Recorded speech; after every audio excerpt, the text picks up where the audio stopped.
Balas serangan Amerika Serikat yang ikut terlibat dalam konflik Iran-Israel, Garda Revolusi Iran luncurkan ratusan rudal balistik terbesar ke ibu kota Israel.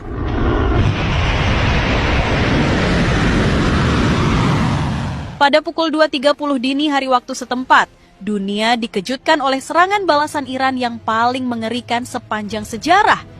Iran melepaskan rudal balistik terbesar ke arah wilayah Israel sebagai aksi pembalasan atas serangan besar-besaran yang dilakukan Amerika Serikat terhadap 3 fasilitas nuklir strategis Iran. Militer Amerika Serikat menyerang 3 lokasi di Iran pada Minggu 22 Juni 2025 dini hari yang menandai Amerika melibatkan diri dalam upaya Israel untuk menghentikan program nuklir Iran. Para pengamat militer Timur Tengah mengatakan, Amerika akhirnya turun tangan langsung, membuktikan bahwa konflik ini sudah melampaui batas-batas regional. Dan benar saja, Iran yang sejak dari awal menolak berdamai dengan Amerika dan Israel membalas serangan tersebut dengan serangan yang sangat mematikan ke wilayah Israel. Tak tanggung-tanggung, 2 rentetan serangan berat yang terdiri dari rudal Khorramshahr dan rudal Rahbar yang diluncurkan Iran sebagian besar jatuh di Tel Aviv, tengah dan utara. Puluhan bangunan rusak termasuk apartemen dan kantor-kantor pemerintahan Israel serta ratusan orang jadi korban. Ledakan menggelegar memecah keheningan malam, membuat suasana kota Tel Aviv semakin mencekam. Sementara itu, menanggapi serangan balasan Iran yang semakin ganas, pemerintah Amerika Serikat mulai melakukan evakuasi terhadap warga negaranya dari Israel.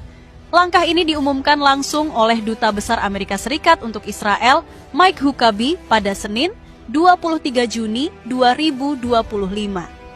Huckabee menyatakan bahwa pihaknya kini membantu evakuasi bagi warga negara Amerika yang berada di Israel atau tepi barat. Ia mengimbau mereka untuk segera mengisi formulir pendaftaran evakuasi dan tidak menunda kepulangan. Kami menyarankan semua warga Amerika yang masih berada di Israel untuk segera mengambil langkah pulang, baik dengan bantuan pemerintah maupun secara mandiri, ujar seorang pejabat Departemen Luar Negeri Amerika Serikat. Kami pikir seluruh wilayah Israel sudah tidak aman bagi warga Amerika, imbuhnya.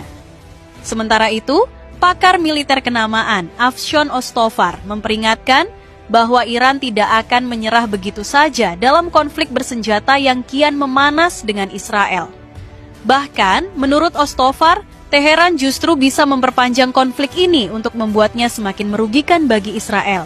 Satu hal yang dapat mereka lakukan adalah bertahan dan membuat konflik ini jauh lebih merugikan bagi Israel, ungkap Ostofar tegas. Menurutnya, dari perspektif Iran, tak ada lagi yang harus ditakutkan atau dipertahankan, karena kerusakan besar sudah terjadi. Ostofar menyebutkan program nuklir Iran telah dihancurkan, sementara jaringan proksi Iran seperti Hamas di Gaza, Hizbullah di Lebanon, dan Houthi di Yaman telah dilemahkan oleh serangan Israel selama beberapa tahun terakhir. Namun, Iran belum kehabisan opsi. Daya ungkit terakhir mereka mungkin adalah memperpanjang perang. Semakin lama Israel terus mengebom Iran, maka Iran pun bisa terus mengebom Israel, ujarnya. Pernyataan ini sejalan dengan strategi bertahan yang disebut-sebut tengah disusun Iran, yakni mengubah fokus dari kuantitas ke serangan presisi mematikan. Lebih mengejutkan lagi, seorang pejabat senior Iran menolak klaim Israel bahwa Teheran telah kehabisan stok rudal.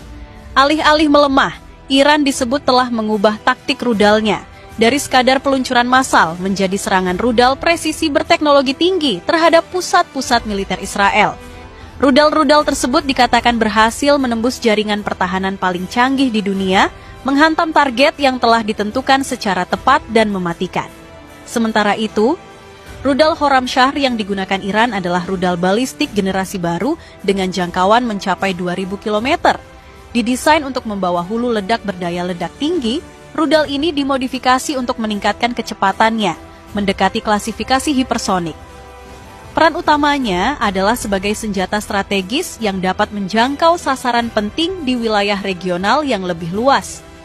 Sementara, rudal Rahbar sendiri adalah rudal hipersonik yang baru saja selesai dari proses pengembangan oleh Lembaga Riset Militer Iran. Meski belum banyak data teknis yang dirilis, rudal ini ternyata mampu melesat lebih cepat dari Mach 10 dan menjangkau sasaran sejauh lebih dari 1.500 km. Rahbar yang baru saja menghantam sebuah apartemen di Tel Aviv digadang-gadang akan memperkuat status Iran sebagai salah satu negara dengan kemampuan rudal hipersonik paling mengancam di dunia. Di lain sisi, dunia internasional kini mulai angkat suara keras mengecam keterlibatan Amerika Serikat dalam konflik Iran-Israel. Rusia mengutuk Amerika Serikat yang ikut campur secara militer dalam konflik antara Iran dan Israel, karena langkah semacam itu dianggap berpotensi menimbulkan risiko besar dan konflik semakin meluas. Yang lebih mengejutkan, sebanyak 60% warga Amerika Serikat ternyata menolak campur tangan negara itu dalam konflik antara Israel dan Iran. Rakyat Amerika sebagian tidak setuju dengan kebijakan pemerintahan Donald Trump, dan ini menunjukkan perpecahan internal yang luar biasa. Berdasarkan kabar yang beredar, ribuan warga Amerika turun ke jalan menolak intervensi militer Trump dalam konflik Israel-Iran, tapi yang bikin hati teriris adalah alasan sebenarnya di balik protes ini. Yakni warga Amerika sekarang lagi ngalamin krisis ekonomi terparah dalam 1 dekade terakhir. Inflasi makanan naik 40%, harga bensin tembus langit, tagihan listrik bikin keluarga Amerika mengeluh dan menangis.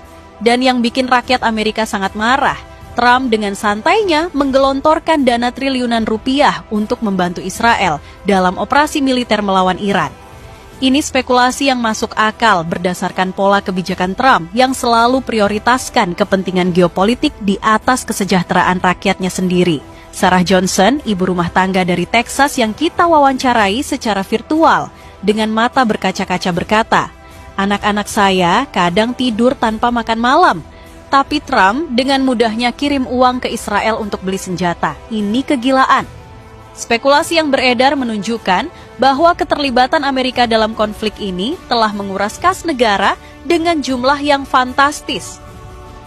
Amerika telah menggelontorkan dana darurat sebesar 50 miliar dolar. Itu setara dengan 785 triliun rupiah hanya dalam seminggu pertama konflik.